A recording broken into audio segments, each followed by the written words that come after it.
there has to be some common sense. Yes, sir. They have the car stopped at 10th and Ranch, Michael by there. We still don't know who pulled the trigger.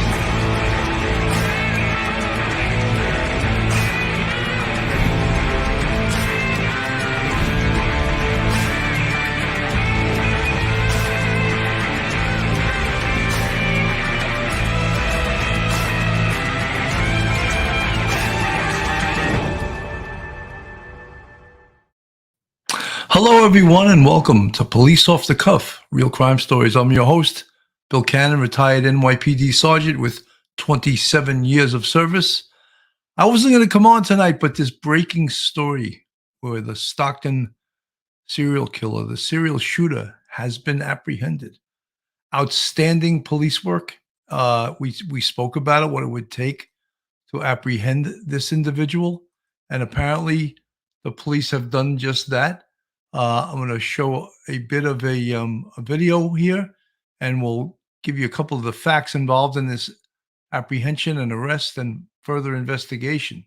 Arrest made in the Stockton serial killings. Police saying this man, 43-year-old Wesley Brownlee, is behind 7 shootings that took the lives of 6 people and hurt another. Investigators taking him into custody in North Stockton this morning.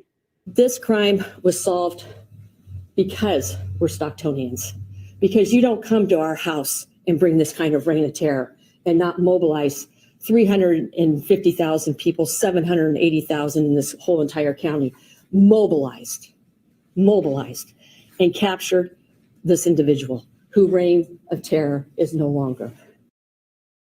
Thanks for joining us at 5. I'm Marley Ginter. CBS 13's Brady Halbleib joining us live from outside the Stockton Police Headquarters with what we know right now. Brady. Well, Marley, police say this arrest really comes down to 2 major factors here: community tips as well as good police work. And this morning they were able to make that arrest. 43-year-old Stockton resident Wesley Brownlee was arrested in connection to the serial killings that left 6 people dead. In a news conference this afternoon, we're told a surveillance team followed Brownlee while he was driving. Officers stopped him in the area of Village Green Drive and Winslow Way around 2 a.m. this morning. Police say he was wearing dark clothing, a mask around his neck, and also carrying a firearm. That firearm appearing to be a handgun based on the photos shared by police with us today. It's not clear about how police identified Brownlee as a potential suspect, but they did stake out his home before following him and making the arrest. Our surveillance team followed this person while he was driving. We watched his patterns and determined early this morning he was on a mission to kill. He was out hunting. We are sure we stopped another killing. The San Joaquin County District Attorney's Office says they are going to prosecute Brownlee to the fullest extent of the law. They're also trying to determine the appropriate charges right now as well. Now, city officials and law enforcement also wanted to thank the community for all of the tips that they provided them. They received hundreds over the past few weeks, as well as good police work. Marley. Yeah, no, a lot went into this, Brady, and just chilling to hear the police chief there saying that he was out hunting. We will definitely continue to follow this one. So much fear and emotion. Brady Halbleib, thank you for that live report. You know, folks, we spoke about this and how important it was to apprehend this individual and how important it was to link cases together, because they had, don't forget, they had ballistics. I think they had matching ballistics on at least 6 cases, and they were able to link these together. And that is so important. In fact, now that this individual has been apprehended, they can take their time now and link further cases together. There potentially could be more than 6 shootings. 6 homicides since April that have unsettled residents in California's Central Valley might be the work of a serial killer. I think that they were very slow to actually call this a serial killer. I think that they didn't want to bring panic on the neighborhood, but yet they really needed to tell people so people could take precautions, be safe, know who and what they were looking for. That video that they put out was very, very important. I think that video got a lot of people involved in in looking at the potential suspect and what the suspect looked like. And I think that was important in sort of mobilizing the community and letting the community know that this was no joke. This was a serious thing. It already struck 7 times. And that breaking news, an arrest made in the Stockton serial killings. Police saying this man, 43-year-old. That video you see of him walking, and they showed he had sort of like a hop or a limp type walk. I think that helped a lot, getting the community mobilized, getting the community involved, getting the community to call the tips line. Wesley Brownlee is behind 7 shootings that took the lives of 6 people and hurt another. Investigators taking him into custody in North Stockton this morning. This crime was solved because we're Stocktonians, because you don't come to our house and bring this kind of reign of terror and not mobilize 350,000 people, 780,000 in this whole entire county, mobilized, and captured this individual who reign of terror is no longer. Thanks for joining us at 5. I'm Marley Ginter. CBS 13's Brady Halbleib joining us live from outside the Stockton Police Headquarters with what we know right now. Brady.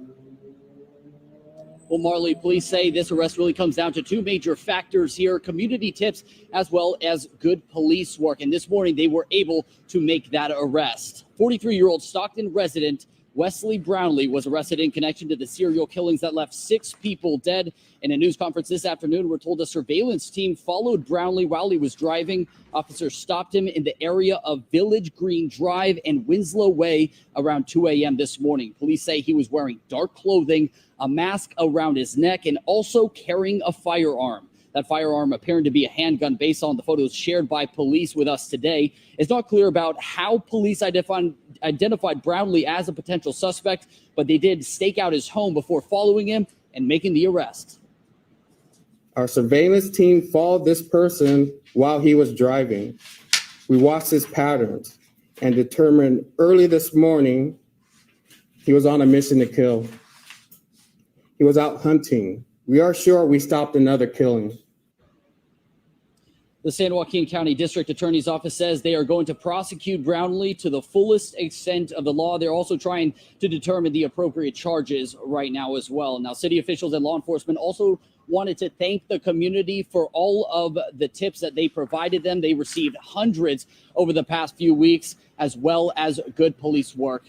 Marley. Yeah, no, a lot went into this, Brady, and just chilling to hear the police chief there saying that he was out hunting. We will definitely continue to follow this one. So much fear and emotion. Brady Halbleib, thank you for that live report. Folks, no doubt that this shooter, this killer, he was out patrolling, much as the police patrol for bad guys. He was out patrolling for another victim. If you don't believe that, then, I got a bridge to sell you in Brooklyn. He was out looking for another victim. And these police, they did an outstanding job. They had him under surveillance. They stopped him. They noted what he was wearing, and they recovered an illegal gun. I guarantee that gun's going to match the 7 shootings. Someone said in the chat, is this really a serial killer as opposed to a spree? Of course it's a serial killer. Serial killer is defined as 2 or more incidents with time taken off between. So he qualified. He did 7. They have ballistics matches in 7 shootings. 6 of the individuals shot were shot dead, and 1 was a woman who survived it, who was shot 6 times. So there's no doubt that this is a serial killer. And again, the police did an outstanding job. They announced this just very, very recently, and they get on this. They get on this right away. This chief is not a great communicator. Let's face it. He doesn't. He's not warm and fuzzy, and he doesn't get the information out there quickly, succinctly, and to the point. He sort of prances around or beats around the bush a little bit. But definitively, you can't argue with the results. They made an arrest. They arrested a serial killer. Here's the famous picture they put out that was taken from a video, and they made stills of it. He had a very unique walk. And I think that sort of helped mobilized the community, as well as the fact that he was targeting homeless people. The police in Stockton, California said last week that 5 victims, all men between the ages of 21 and 54, were fatally shot while alone in dimly lit areas at night or in the early morning between July 8th and September 27th. 4 of the men were Hispanic, 1 was white. On Monday, the police said they had linked 2 additional shootings, bringing it to 7. A 40-year-old Hispanic man was killed in Oakland, California, about 70 miles west of Stockton on April 10th, and a 46-year-old black woman was shot in Stockton on April 16th, but survived her injuries. The chief, Stanley McFadden, said in a news conference on Tuesday that authorities do believe we could have a potential serial killer. That's how we're going to treat it as such. It wasn't a potential, it was a serial killer. When I talk about the chief not being definitive in his language, that was part of it. He added that authorities have connected the killings through ballistics and video footage, but he did not give details. The Stockton Police Department released footage on Tuesday of a person of interest. Chief McFadden asked residents to help police find the person in the video who's seen walking with an uneven stride and an upright posture. Investigators have interviewed the black woman who survived. Chief McFadden said she told investigators that she was in her tent when she heard someone walking around her campsite. When she stepped outside, she saw someone wearing dark clothes and a mask pointing a gun at her. She rushed toward the shooter and was shot multiple times. The shooter then lowered the gun. When asked if homeless people were at risk, Chief McFadden said, "Well, to be honest, I would say everyone is at risk." None of the 5 men shot in Stockton were robbed. Their keys and wallets were not taken. Chief McFadden told reporters last week the attacks happened in different neighborhoods. It was not immediately known if the victims in the 2 additional shootings were robbed. Well, apparently they were not. Police said on Friday the investigators had reviewed hours of surveillance video and were seeking a person of interest whom they asked the public to help identify.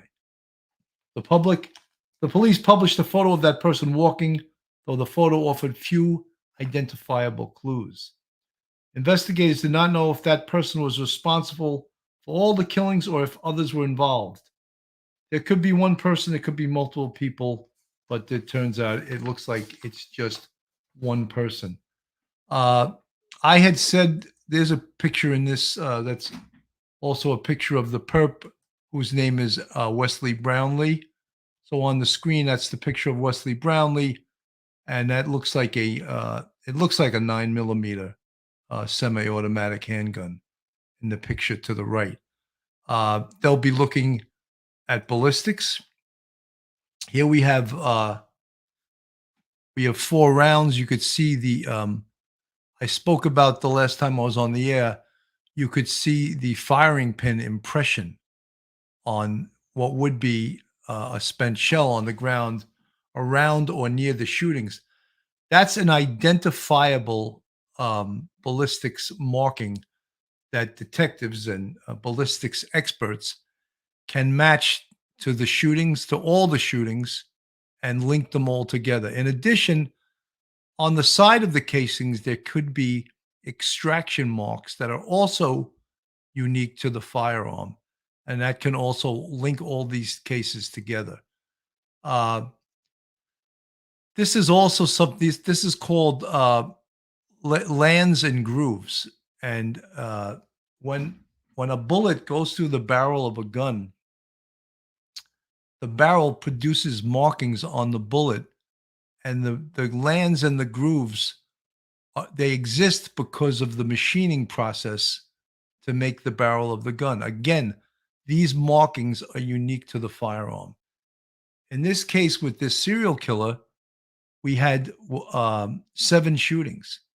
So I would imagine they have 7 shootings worth of brass, spent shells on the ground. Which are these? These aren't spent shells.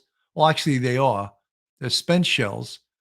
And these, for 7 shootings, would match exactly to this firearm you see on the right. The ballistics work will be done by a detective, and it'll link all these shootings together.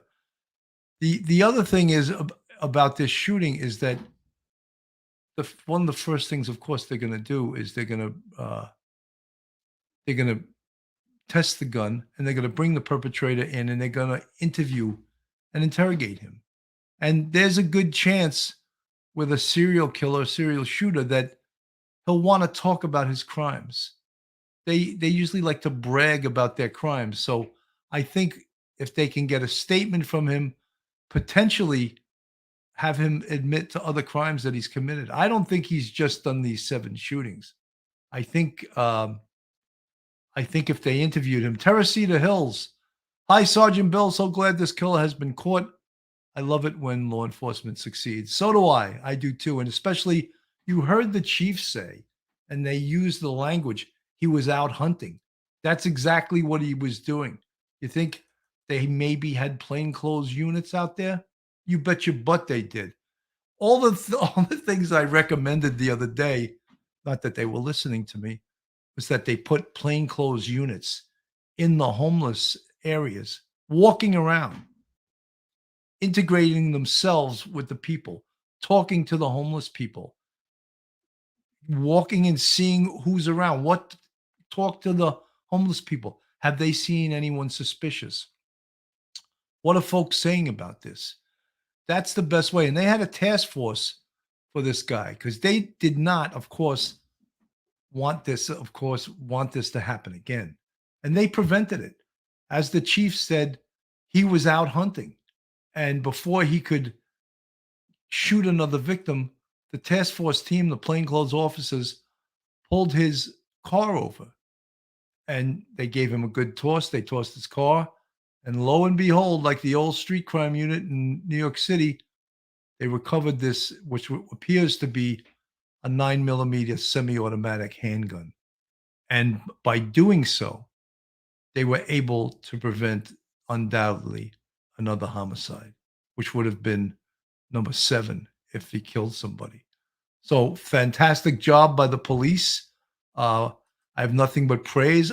I also spoke the last time about when we talk about serial killers, there's 2 types. There's organized and disorganized offenders. And because of the way this individual was operating, I said he's an organized offender. He probably lives in a house. He owns a car because he's driving around. He's not walking around. He's not taking public transportation. I don't know. I haven't heard about his background yet. They'll do a complete background on him. All they released so far is that he has a criminal history. Wow, how surprising, right? But I said that he's probably smart. He's probably intelligent. Maybe he has a job, lives in a house, and owns a car, and is driving around. He's planning. He's plotting out his victims, and that's exactly what he was doing. In fact, he was wearing dark clothing. He had a mask on when they pulled him over. So all of these things show that he was planning his assaults. And again, the traits of an organized offender. And no doubt that's what this individual was. He was an organized serial killer that was killing people really for no reason. I mean, sort of ridiculous, right? But in connection to a series of killings in that city. Police have arrested 43-year-old Wesley Brownlee overnight while he was driving. They say the suspect, quote, was out looking to kill. Police have been searching for a serial killer who ambushed and shot and killed 5 men in Stockton since July. They also believe the same individual killed a man in Oakland and then wounded a homeless woman in Stockton last year. When police found Brownlee, they say he appeared to be on the hunt for another victim. As officers made contact with him, he was wearing dark clothing and had a mask around his neck. He was also armed with a firearm when he was taken into custody. We are sure we stopped another killing. For the last 2 days, I have met with our victims, their families. I can't go into our conversations, but our talks were very emotional. They want us to bring this person to justice. Authorities did thank the community for helping them catch the suspect by providing tips. They have not yet released a motive for the killings. I don't think there'll really be a good motive for a serial killer. You know, I don't think he's going to have a motive other than he just wanted to kill people. You know, it's there's really no good motive.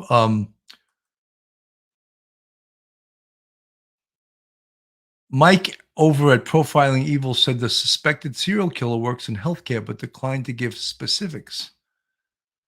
You know what? I think the important thing is that he's an organized offender, and when we learn about serial killers, we talk about two types: organized and disorganized. And he's undoubtedly, and he has all the traits of an organized offender.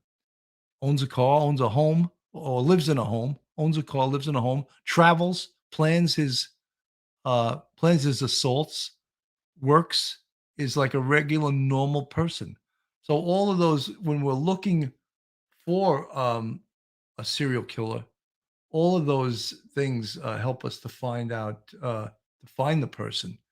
And he undoubtedly checked all the boxes. And they look at the gun there. That appears to be 9mm. And it looks like a cheapo gun too. Doesn't look like like a expensive Beretta or a 6 Hour or Smith and Wesson. It appears to be a cheapo gun, but nonetheless, even cheapo guns, kill people. You know, it's incredible that this guy could just go out there and and look. Stockton is a high crime area as it is. I think Stockton has 43 murders already this year. That's a lot of murders, and so it's not like they're not used to violence in this community. Not that you ever get used to violence, but it's not. They're not let me put it this way: this community is not a stranger to violence, and it didn't help that this serial killer was adding 6 more victims to the violence in Stockton, California. Gentlemen, and thank you for being here. Before I begin the statement on behalf of the Office of the District Attorney, I'd like all of us to take a moment of silence for these victims. If you would join me.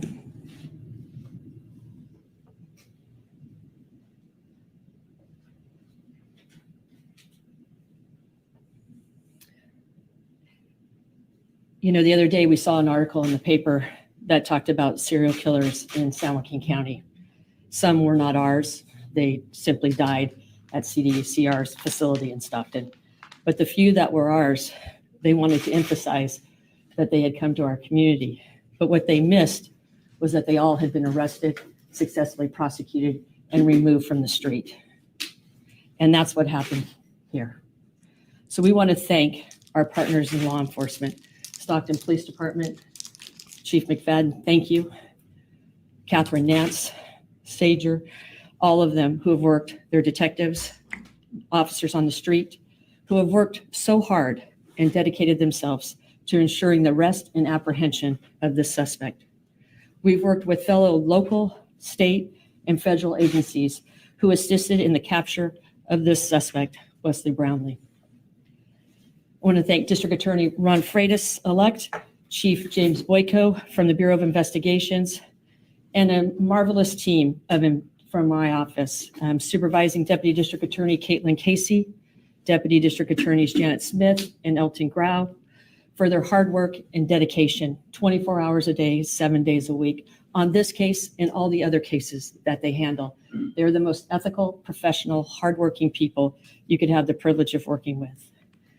The City of Stockton, all of their resources were made available during the course of this investigation. So thank you, City Manager. We appreciate that.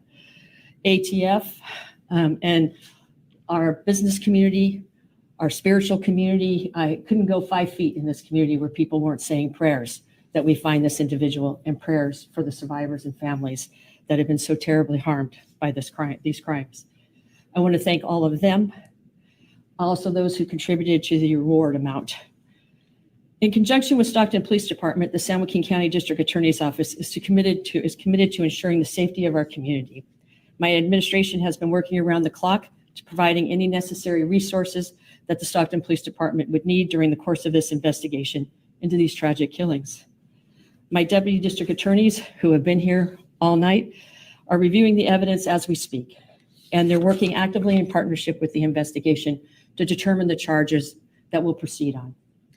The defendant, because I'm no longer ever going to say his name again, because he doesn't deserve to have a name. He doesn't deserve to be out there. So the defendant is what we're going to call him from now on.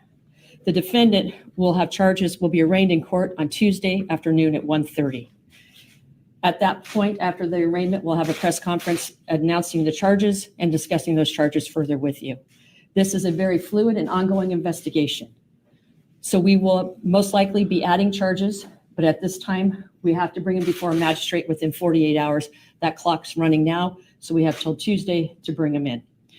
We'll arraign him at that time, and then we'll proceed to continue to assist with the investigation and also assist in healing our community. Our Family Justice Center, our doors are open, our victim witness services are available, and we're here to help.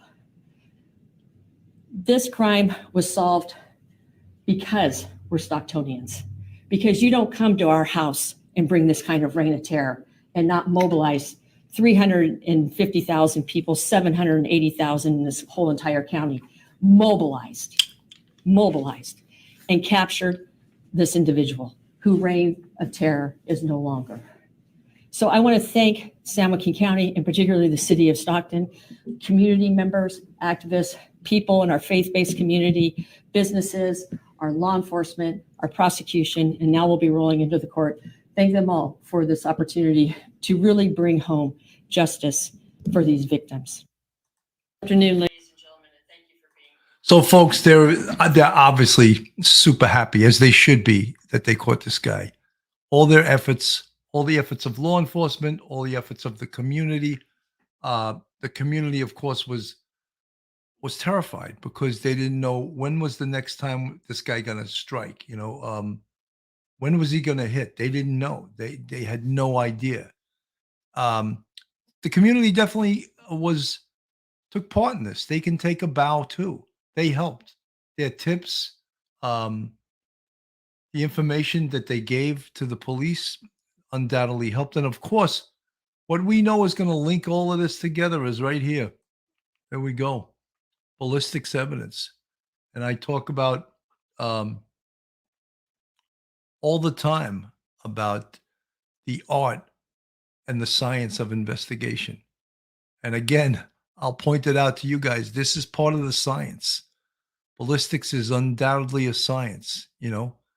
There's 3 types of ballistics when we talk about a firearm: internal, external, and terminal ballistics. Internal ballistics is everything that happens inside that firearm. And there's a lot happening. With a semi-automatic, the gun is cocked. You always see on TV, they do that for dramatic effect. They slide the slide back. But anyone that has ever, that works in law enforcement knows you don't have time to cock your gun back. So you carry your gun cocked and ready to go. An uncocked semi-automatic, that's called out of battery. So you could actually be carrying a gun and you pull the trigger, it won't go off because it's out of battery. So every law enforcement officer is trained, of course, knows you carry your gun cocked. So, when you see that on TV or in the movies, when someone pulls out a gun and goes and racks the slide, that's really just for dramatic effect. No law enforcement officer would ever do that. That'd be lunacy. It's 1 second of time where you could be getting shot while you're racking the slide. So again, when you look on the screen, this is a bullet that was fired. And I believe really the proper terminology is projectile. Because if I said bullet in front of a ballistics expert, he'd say it's a projectile. And you could see the lands and the grooves on this fired bullet. And that'll match up exactly to the gun that it was fired from. In this instance, it looks like a 9mm semi-automatic, and they'll have 7 of these shootings. So probably more likely they'll have spent shells, like much like these. These are 9mm spent shells from all 7 shootings, unless they also discover additional shootings, which is a really good possibility. That now that he's under arrest, maybe he'll actually even admit the other shootings that they don't even know at this point that he did yet. Some of the things that they did also, they worked with the homeless people during this case, and that's where they needed. When you do an investigation, you need to get the hell out into the community, and you get out of the bag, you get out of uniform, and you get down with the people that are most at risk. And that's what the officers in Stockton, that's what they did in this case. Homeless camps looking for leads in the Stockton serial killings. Thanks for staying with us at 5:30. I'm Curtis Ming. And I'm Elizabeth Kling. CBS 13's Brady Haubleib joined Stockton's police chief at one of the city's homeless encampments. Stockton's police chief says these check-ins are routine and common, and we met up with him today to find out how the homeless population here are helping out with the investigation, and also how they're making sure that everyone staying out here tonight are as safe as possible. Nobody out here walks around at night alone. Duke Cunningham is among those bedding down on the street tonight. He says people are on high alert. Yeah, people are pretty worried about it. They're here. Chief McFadden says his department is working hard to keep people informed about the threat and what to look out for. We're out here with flyers. We're having conversations how they can be safer. Everyone wants to be safe. Chief McFadden says the homeless have been helpful in solving crimes in the past. Good morning, homeless outreach. Keeping that relationship strong is critical. It's real important that we maintain that they recognize them as their own community that we need to support, and we need to patrol as well. Over the past few weeks, police have increased patrols near encampments and asking questions that may help with the investigation. I do believe some more will come out of this to where we can start doing that profile building or see what the motive is. Now, today's goal was strictly to offer support and resources to the people living out here, but as long as this serial killer is on the loose, they're going to be making routine check-ins to these encampments. And again, Stockton police have set up a tip line dedicated to this investigation. The number there is 209-937-8167. You can also use the QR code that you see on your screen. Hold your phone's camera up, and you can bring up a link where you can share information. You can find both of these on our website as well, cbs13.com. Folks, this is Police Off the Cuff, Real Crime Stories. I'm your host, Bill Cannon. If you like this show, Real Crime Stories from a police perspective, go onto our YouTube, hit that subscribe button, give us a thumbs up, and ring that bell. And we also have a Patreon with 3 different levels. And we also have a YouTube channel memberships with 5, count them, 5 different levels. And you could see the folks in the green font in this, in the chat. They are part of our YouTube family, and we really appreciate them. They support us through thick and thin, and I really appreciate them. I pretty much try to mention them every single show. And one of our biggest supporters is, if you need an attorney in the New York City area, Joe Murray is your man. Retired NYPD police officer, former heavyweight boxer, outstanding defense attorney, and great guy. And he's a frequent guest on the show besides supporting Police Off the Cuff Real Crime Stories. You can reach Joe on his cell at 718-514-3855 or his email, joe@jmurray-law.com. His website is jmurray-law.com. For a great attorney in the New York metropolitan area, Joe is your guy. So, folks, I think that we really have to, there's a lot of criticism in all the cases that we cover of law enforcement. We got to give them a great job. We got to, when they do a great job, we got to say it. we got to praise them, and they did everything right. I was thinking this was going to go on for a long haul. Like this was going to be an investigation that they didn't solve for a while. But you got to realize they already had 7 shootings, 6 fatalities. So of course they were, as we call it in law enforcement, all hands on deck. No one, anyone that's a sworn officer, get your butt out in the street. All right, because we can't afford for this to go on any longer. We have to put this mutt away. And they what did they refer to him as? She wouldn't call him by name. She called him the defendant. Well, I think the word defendant is too nice for this guy. And the NYPD, we used to like to call him the perp. It's short for perpetrator. And now they took that away from cops. Cops in New York City aren't allowed to use the word perpetrator anymore. It's a kinder and gentler department. So I figure what they have to call the perp now, the defendant, the accused. I don't know what they actually call them. I remember when I first became a cop at Central Booking, they would have the imprint of, this was in Manhattan, Central Booking. They would have the imprint on the floor of 2 feet to let the perp know that's where your feet belong, and you stand there and you have your picture taken. And by the 2 feet on the floor, it said mope. And I could imagine now, if that was still there, they'd be looking to take 10 days from the cop that wrote mope on the floor. But it was funny. It was like a copism, I like to call it.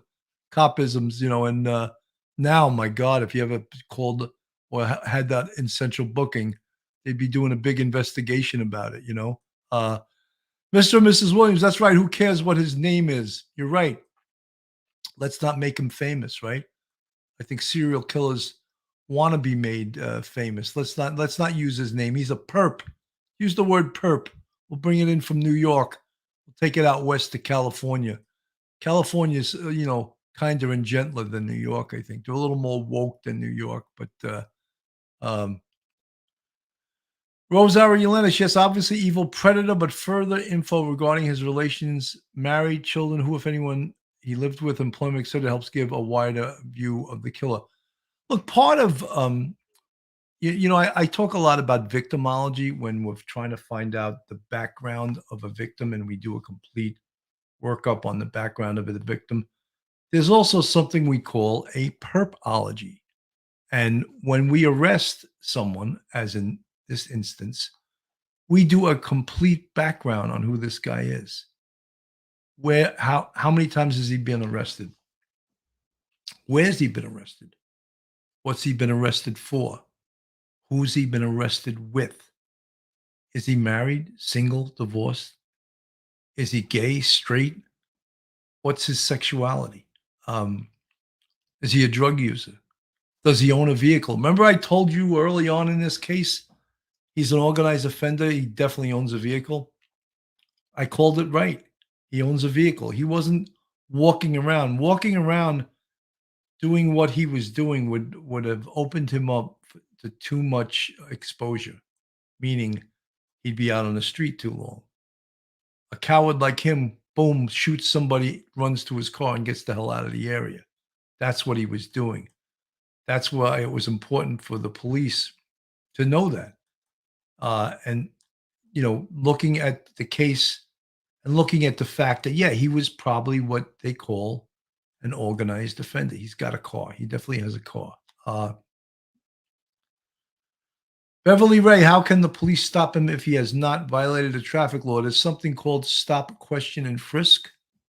And if you fit the description of someone wanted for a crime, they can stop you and they can question you. And if it escalates to that, they can frisk you. You can stop someone based on reasonable suspicion. Speaking to them, they start lying to you. They don't tell you the truth. They tell you up is down and down is up. That raises the level of suspicion, level of intrusion. You got a license? No. You got a registration? No. You got insurance for this car? No. Okay, step out of the car. I'm going to toss the car, meaning cop lingo. I'm going to search the car for a gun because you fit the description of someone we're looking for a shooting. As long as you can articulate your actions. I think a lot of times in this current environment, cops are very much afraid to take action and to articulate the reasons for their actions. That's why all good cops know the law in and out, and they know what they can do and they know what they can't do. And they believe me, they know what they can do. They know the level of intrusion because when you're a good cop and you're put on the stand and you're asked some of the best interrogation a good cop ever gets is by a district attorney questioning the officer as to why he did what he did. Explain your actions to me. Why did you take your actions? Why did you think you could stop this guy? Articulate to me why you stopped him. I thought I just did that. He fit the description of someone potentially wanted for a shooting. We pulled his vehicle over. He was patrolling very slowly throughout this area. He was taking a circuitous route throughout this neighborhood that made no sense. But usually when someone is going somewhere, they take a route that makes sense. This made no sense. He was in and out of the side streets. He was going slowly. He was looking along the street. To me, that's suspicious behavior. So I pulled him over. Once I pulled him over, I said, sir, are you lost? Okay, you're not. You got a license, registration, insurance card? You don't. You don't have a license. You don't have a registration. Who owns this car? You start asking questions. You start trying to get answers to your questions. And if he doesn't come up with the answers, then you go to the next level of intrusiveness. And as long as you can articulate this, your actions will be found perfectly legitimate. Huda London Mental Health and Crime. Excellent work, Sergeant Bill Cannon. Well, Stockton Police did excellent work. Absolutely. We're so glad that they got this serial killer, serial shooter off the street, right? Gayla Dennison. Crime in California is out of hand. Governor Newsom needs to reinstate the death penalty here. I don't think that'll ever happen in California. I don't see that happening. Peter Pranzo, Lieutenant Pete, good to see you. Joe Murray, tough street cop, top attorney, friend, great guy. Joe Murray's a great guy. Folks, I just, when I saw this come up, I wanted to get a little more information, and I didn't know that I would be getting back to this case as quickly as I have because I was thinking that it was going to take a little bit longer for them to get information on this case and to make an arrest. And look how quickly it happened. Isn't that great? And as I said, Huda London Mental Health and Crime. Excellent work. Stockton Law Enforcement, the community, the FBI. Thank you for the excellent service. They did a great job, But something, when you arrest someone like this, the investigation is not over. It's just begun. Northern California Cubs fan. Thank you, Supreme Commander, for covering this case. Well done, Stockton PD. Absolutely, guys. When law enforcement makes mistakes, I know YouTube and the internet is vicious and goes after them like they can never make a mistake, So when they do something right and they have a victory like this, we also have to, Maui Swift, I thought he'd be Caucasian. Well, that's sort of most serial killers are, right? But I sort of thought that he would be an Afro-American because of the area that he was committing these crimes, homeless area in Stockton and in a city community. I think he needed to blend in. I don't think a Caucasian serial killer necessarily would have blended in in this community. Um, he definitely blended in. Stacy's mom. They want us to call prisoners incarcerated persons. OMG, let's stop this nonsense. Need to stop coddling criminals. I think you're right. I love the internet language. OMG, LOL, all the stuff. Half of the stuff I don't know what it means. But Marion Weigel, yes, I remember your comment about the car. Well, it's not that I'm smarter than anyone. I've studied this stuff, and there's a great book, guys, and I'm not believe me, I'm not advertising for it, but anyone in law enforcement, I think, knows this. Anyone that ever investigated homicide, there's a book called Practical Homicide Investigation. It's an expensive book. I think it's well over $100. And it's written by Vernon Gebert, who's a retired NYPD squad lieutenant from a long time ago. But the Practical Homicide Investigative book was sort of the Bible of homicide investigations on a national level. And I think the book these days needs to be updated because there's new things. I think I have the 4th edition. I don't know if there's a 5th edition, but there's new things in a homicide investigation that the book hasn't addressed. And some of those new things, of course, are cell phone technology. Is there any case at all that you see covered by a YouTube content creator on a homicide that cell phone technology doesn't come into play some way? I don't think so. I think almost every single case, cell phone technology comes into play. So I think that Practical Homicide Investigation has to address that. They have to address the internet. They have to address video cameras, which come into play in almost every investigation these days. Video cameras are all over the place. They're on the street, they're in bodegas, they're in subway stations, they're at toll booths. They need to address license plate readers. I said leaders. License plate readers, which come into play a lot in investigation of homicides. They need to address artificial intelligence. Homicide investigation has gotten into, the internet, into the 21st century. Facial recognition. They need to address that. Predictive crime analysis. Oh my God, what is that? All of these things are 21st century crime fighting things that need to be addressed in all future investigative books. All the new technologies, that DNA.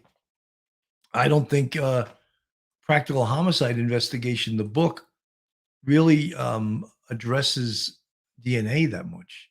And there's a whole science on DNA. I mean, it's just unbelievable. And if you don't understand this stuff and you're a detective or you're an investigator, you're going to be left behind. You're totally going to be left behind.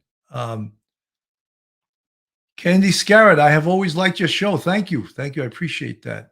So, yeah, all of these different technologies, we need to get them inside our books. We need to get them inside our law enforcement criminal justice programs. There was a great show the other night on Nova. Nova put it out, and it was on exactly what I was just talking about.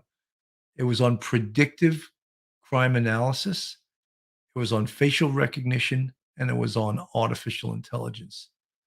And there's a lot of controversy because they say predictive crime analysis, they use algorithms, much like, you've heard us talk about how YouTube uses algorithms, and how we name our show will largely increase or decrease the size of the audience. If we don't name our show properly, the YouTube won't push the show out there, and the audience won't come. The audience will be like, that doesn't turn me on. So there's keywords. Same thing with the algorithms in predictive crime analysis. So it's a fascinating field. So is facial recognition. Facial recognition in identifying perpetrators, because We can identify perpetrators from video that is made into stills. Talk about the Boston Marathon bombing. The Tsarnaev brothers were identified by cell phone videos made by spectators at the Boston Marathon. And the FBI and the Boston Police Department, they put together all these videos and they were able to identify the Tsarnaev brothers, who were the Boston Marathon bombers. So all of those things based on facial recognition. And you know how the ID, just I won't dwell on the Boston Marathon, but the ID of the Tsarnaev brothers from the Boston Marathon, the cell phone video was compared against, guess what? Facebook. That's what made the identity. It identified the perpetrators from the Boston Marathon from cell phone video and stills and compared it against pictures on Facebook. And a positive match was made. I think of Tamerlan Tsarnaev. I believe he was the older brother. The second brother's name was Zokhar Tsarnaev. So, you know, the technology is unbelievable. Jamie's realistic life. I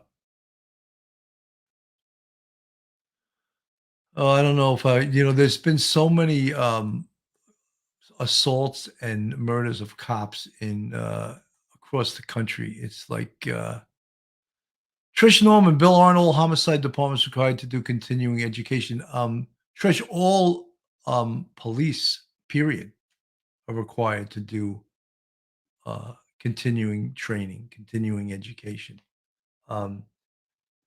In the detective bureau, where I was assigned 16 years out of my 27, we go to training, and and also if you have like a chief that came up through the squad system and was a squad commander himself, sometimes those chiefs can share a lot of what they know. There was a particular one in Manhattan North who was a squad commander for several years before he made captain, deputy inspector, and then chief.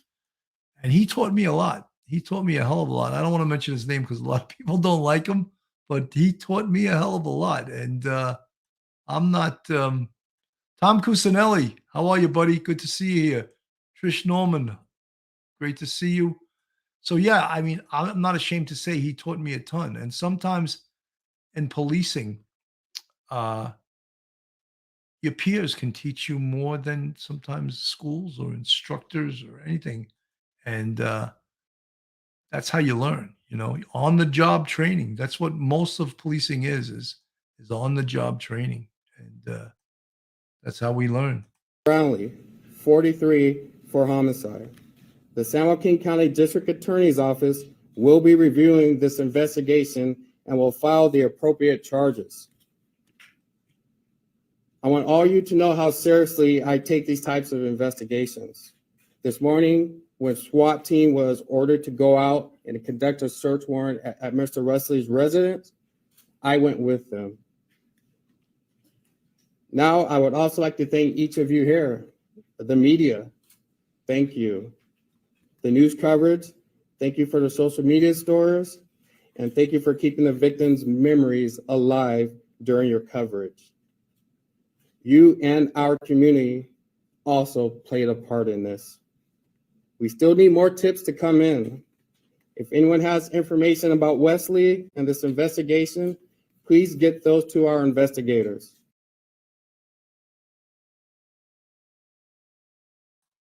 I tell you, that chief is he's on low gear. He's a low energy type guy, but they got the job done, and you got to give him his.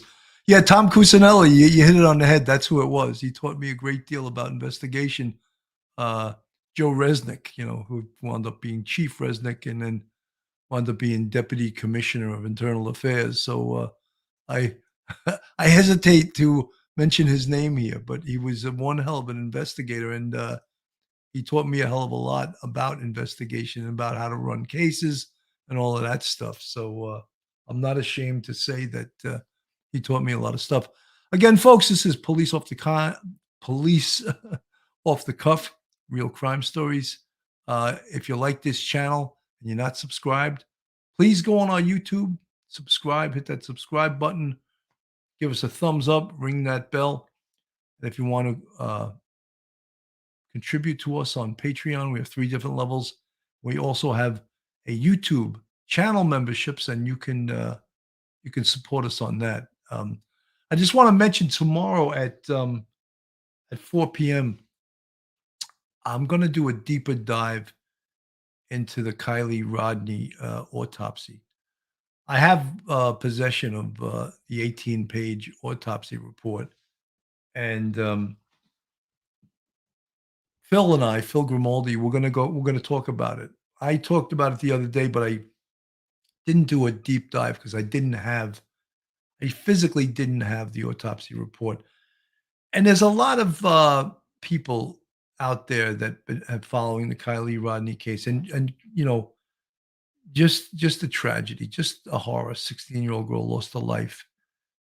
And from the very beginning of the case, myself, Phil Grimaldi, I know Duty Ron and Ed Wallace, folks with police experience, Phil Grimaldi, 21 years on the NYPD, myself, 27, Duty Ron, 21. Ed Wallace, I think he's between 22 and 25. I'm not exactly sure he did, but we, based on all the facts that we had heard early on, we said this sounds like a vehicle accident. And I maintained throughout the whole investigation, I said, I still think it's a vehicle accident. Now, the pathologist and the investigators from the Nevada County Sheriff's Office have come back with the cause of death, drowning, the manner of death, accidental.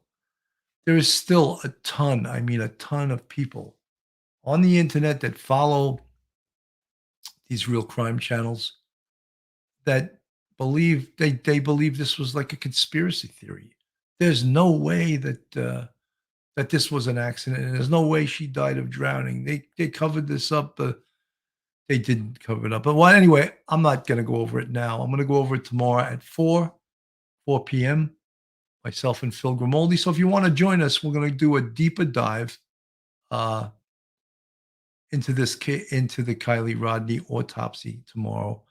I mean, Duty Ron already did an amazing job with Barbara Butcher and Ed Wallace.